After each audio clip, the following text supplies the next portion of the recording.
समय हूं।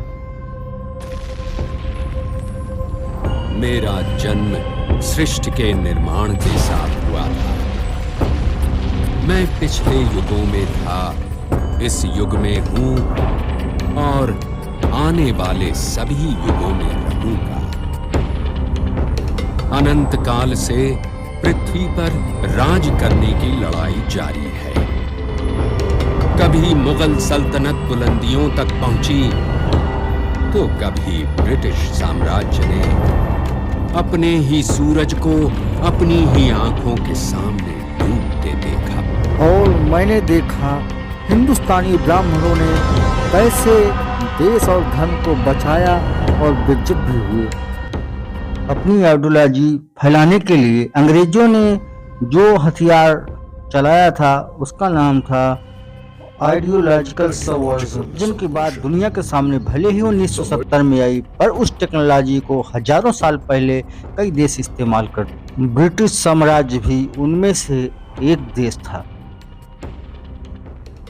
इस्लामी लुटेरों से कहीं ज्यादा शातिर अंग्रेजों ने 200 सालों तक भारतीयों के ही द्वारा लूटने की एक योजना बनाई। लुटेरों के इरादे तो समझ आते हैं, पर ये भारतीय कौन थे जिन्होंने अंग्रेजों का साथ दिया? उन लोगों ने ऐसा क्यों किया? सोने की चिड़िया कहलाने वाले भारत में इतने ज्ञान और वैभव के रहते हम अचानक इतने कैसे गिर गए? हम दूसरों से नहीं बल्कि अपनों से हारे हैं।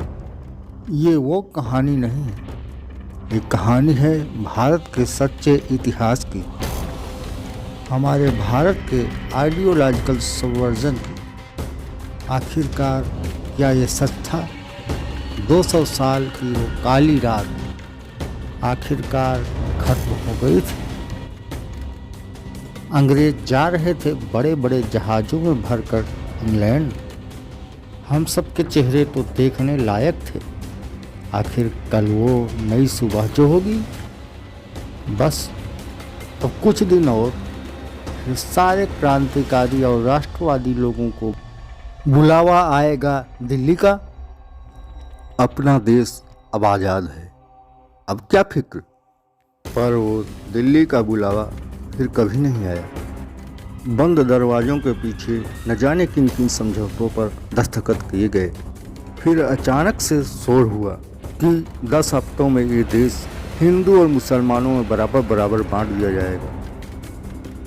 जिस सिंधु सरस्वती की गोद में हमारा जन्म हुआ था, कुछ ईसाइयों ने छीन लिए। हिंदू मुसलमान एक दूसरे को काट रहे थे। लाशें गिनने वाला कोई नहीं था। मगर तब अपने ये नेता क्या कर रहे थे? इन सब ने गोरों को ये करने ही क्यों दिया? इन सब से बहुत दूर वायसराय आवास पर फिर शैंपेन की बोतलें खुली। माउंटबेटन ने इंडिया का नाम परोस दिया और नेहरू जी ने हंसते हुए जाम उठाया। हमें लग रहा था 1947 में गोरे साहब चले जाएंगे, लेकिन मैं गलत था।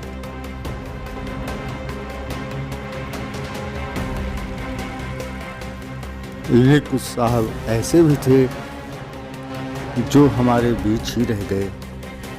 साहब्स हु नेवर लेफ्ट।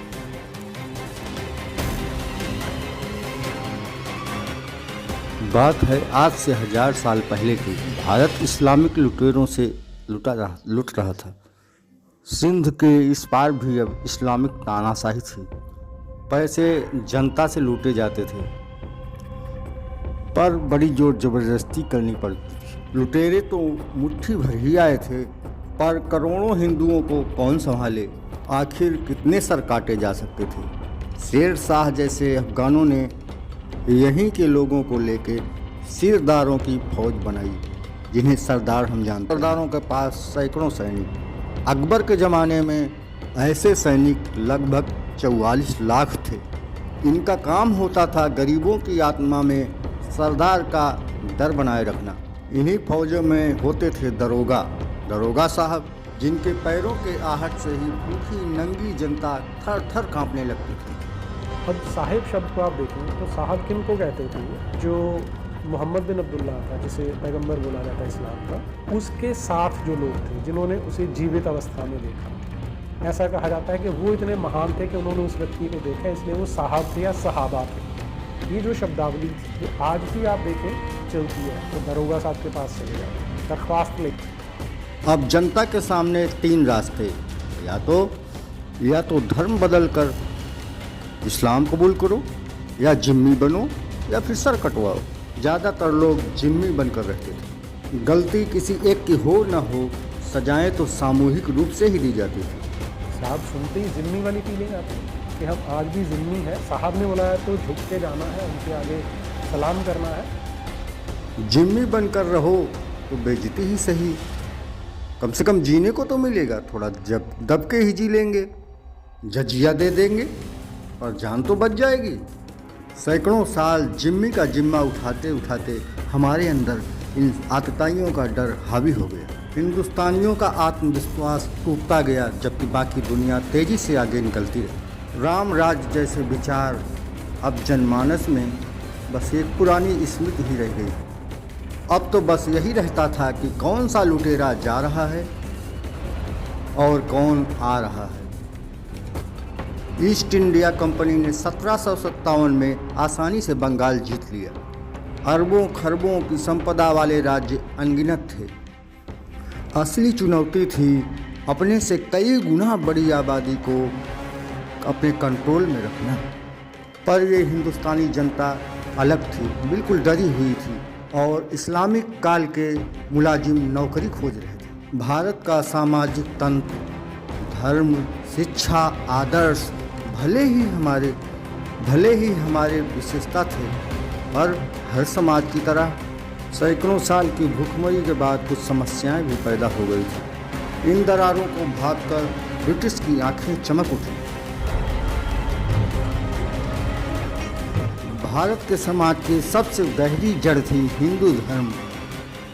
इस संवर्धन प्रोजेक्ट में कंपनी के ऑफिसर्स ने देश के कोने कोने स्थानीय कुरीतियों को खोजकर समूचे भारत में स्वीकृत हिंदू कुरीतियों के रूप में कंबाइंड हिस्टोरिकल डॉक्यूमेंट मिलता है, वो है मेगास्थनीज का लिखा हुआ, जिसे इंडिका कहते हैं, आज से 2300 वर्ष पहले का। उसमें वो बताते हैं कि यहाँ पर कैटेगराइजेशन है समाज की, और जो सबसे ज़्यादा रिस्पेक्टेड है वो यहाँ के ब्राह्मण हैं, जिन्हें वो सोफिस्ट लिखते हैं।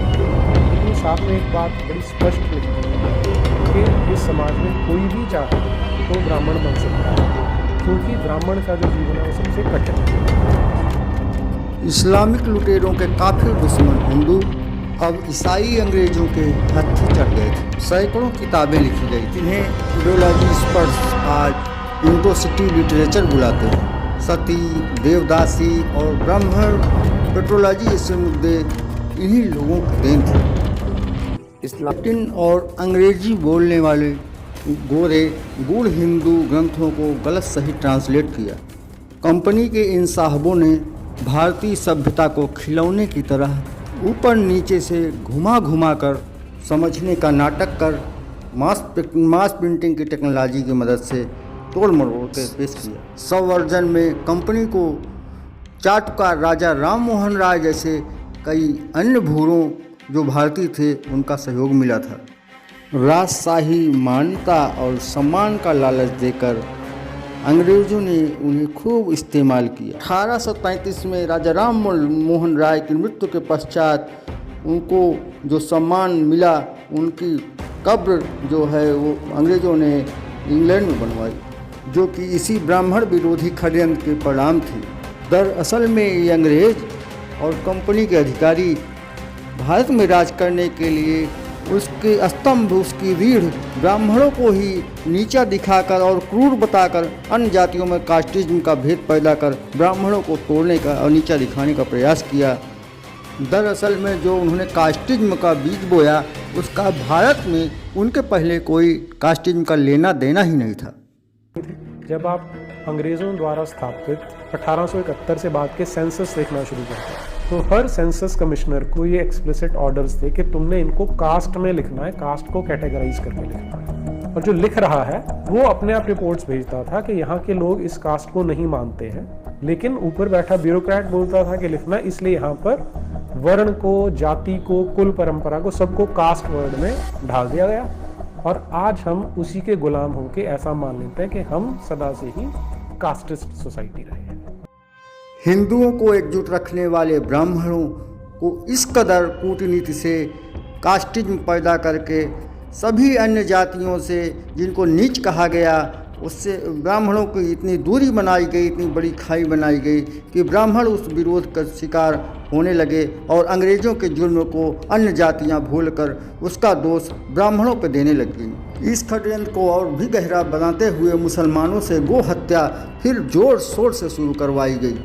1871 के क्रिमिनल ट्राइब एक्ट से कई जानकारियां सामने आई, जिसमें ये कहा गया कि गो हत्या के विरोधी अपराधी घोषित किए जाएंगे और अन्य निचली जातियों का ब्राह्मण विरोधी बताकर उसमें समर्थन भी प्राप्त किया गया।